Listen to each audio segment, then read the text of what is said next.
The coordinated legal assault came from 3 countries simultaneously.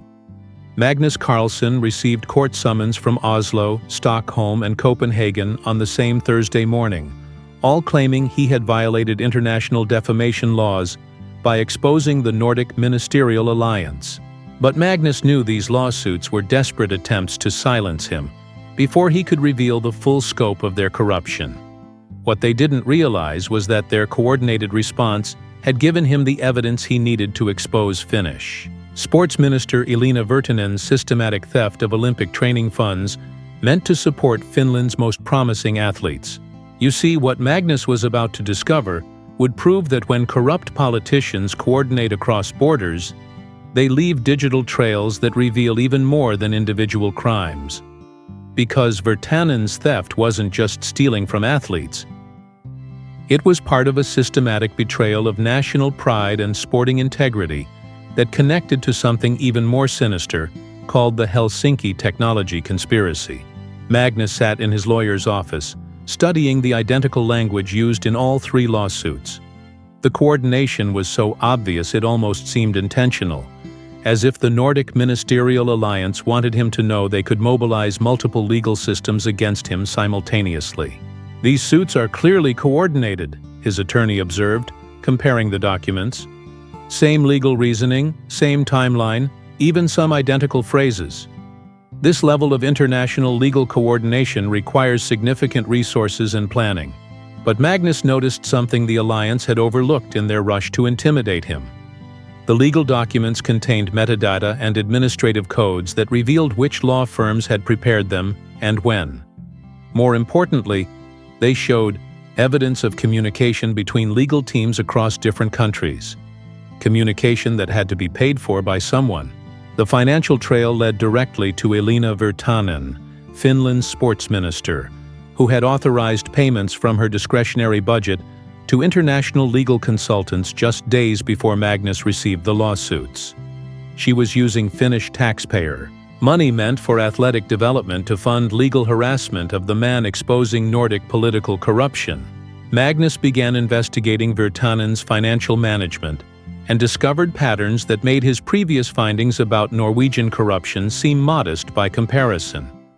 Over the past 4 years, Virtanen had systematically redirected over 45 million euros from Olympic training programs into shell companies and fake consulting arrangements.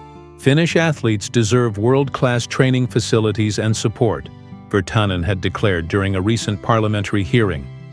But her private actions revealed that she viewed athletic funding as her personal enrichment opportunity, stealing money meant to help Finnish competitors achieve Olympic glory. The theft was particularly heartbreaking because it directly impacted individual athletes who had dedicated their lives to representing Finland on the international stage. Training programs had been cancelled, facility upgrades had been postponed, and coaching support had been reduced. Also, Virtanen could channel money to her personal associates. Magnus found case after case of Finnish athletes whose Olympic dreams had been destroyed by Virtanen's greed. A promising young swimmer whose pool training access had been cut due to budget constraints, while Virtanen approved payments to consulting companies that existed only on paper. A track and field athlete who had been forced to seek training support from other countries because Finnish funding had mysteriously dried up. But the most damning evidence came from Virtanen's coordination with the broader Nordic ministerial alliance. Her theft wasn't independent. It was part of a systematic strategy to weaken national athletic programs while enriching alliance members through coordinated corruption schemes. "The Finnish model has proven very successful," Virtanen had written in an encrypted message to her alliance partners. "By redirecting athletic funding through multiple shell companies, we can generate substantial returns while maintaining plausible deniability about program cuts." Magnus realized that the Nordic alliance wasn't just stealing from individual programs. They were systematically weakening their country's competitive capabilities while personally profiting from the theft. This was treason disguised as budget management. The investigation revealed Virtanen's sophisticated money laundering operation that extended far beyond simple theft. She had created networks of fake athletic development companies that appeared legitimate but actually served no purpose other than channeling stolen funds to alliance members and their associates.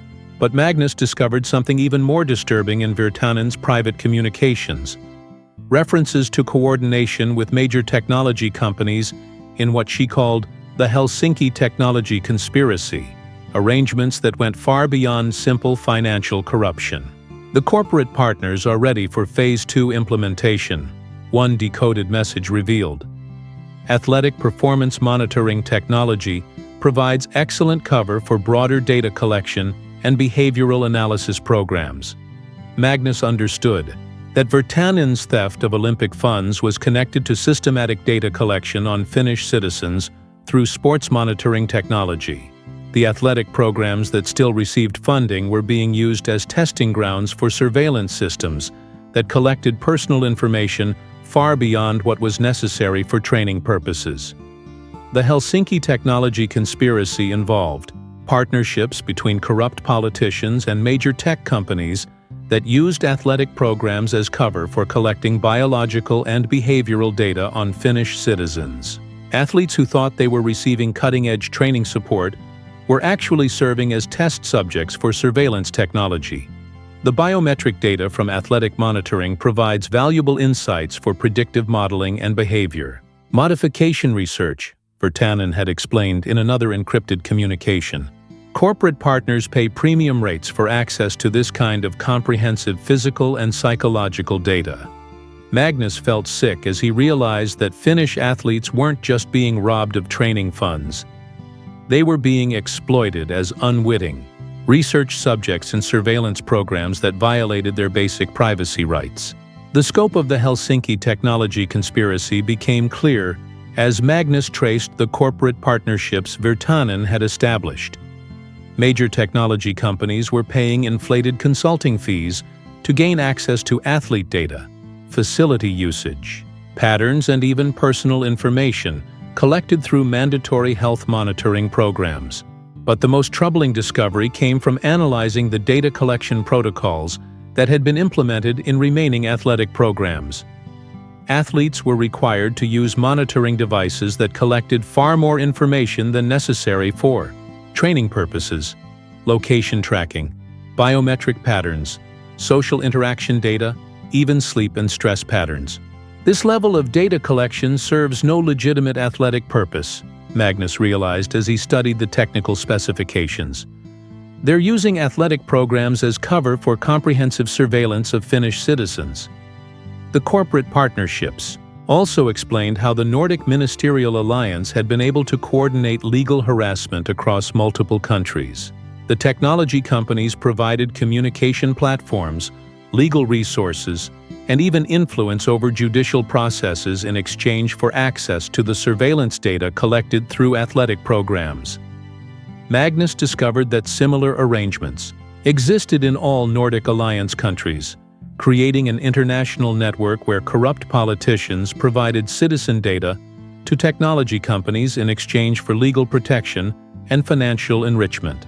The athletic fund theft was just one component of a much larger betrayal of democratic principles and citizen rights. As Magnus prepared his evidence against Virtanen, he received intelligence about the true scope of the Helsinki technology conspiracy that made him understand why the Nordic alliance was so desperate to silence him. The surveillance data being collected wasn't just for commercial purposes. It was being used to develop predictive models for political control and social manipulation. The athletic monitoring data provides excellent baseline information for broader population analysis, one intercepted corporate communication revealed. Combined with other data sources, we can develop highly accurate models for predicting and influencing political behavior. Magnus realized that Virtanen's corruption was part of a systematic effort to turn democratic societies into controlled populations where citizen behavior could be predicted and manipulated through technology. The theft of Olympic funds was enabling the destruction of democratic freedom itself. But Magnus also understood that exposing this conspiracy would trigger the most dangerous response yet from the Nordic alliance and their corporate partners. They had invested enormous resources in developing surveillance capabilities and wouldn't hesitate to use those capabilities against anyone who threatened their operations. The legal harassment was just the beginning. Magnus knew that exposing the Helsinki technology conspiracy would make him a target for sophisticated surveillance and potentially dangerous retaliation from organizations with virtually unlimited technological capabilities. But Magnus Carlsen hadn't become world champion by avoiding difficult challenges. He had built his career on the principle that strategic thinking and careful analysis could overcome any opponent, regardless of their apparent advantages. The evidence against Elina Virtanen was comprehensive and devastating. She had stolen millions from Finnish athletes, betrayed her country's sporting ambitions, and participated in surveillance programs that threatened democratic society itself. More importantly, her coordination with the Nordic alliance and corporate partners revealed the international scope of the conspiracy against democratic institutions. As Magnus prepared to release his evidence, he understood that this exposure would force the conspiracy to reveal more of their capabilities in their efforts to suppress the truth. But every action they took would provide more evidence of their systematic betrayal of the citizens they were supposed to serve. The war against Nordic political corruption was escalating into a battle for democratic survival itself. But Magnus Carlsen was ready to fight.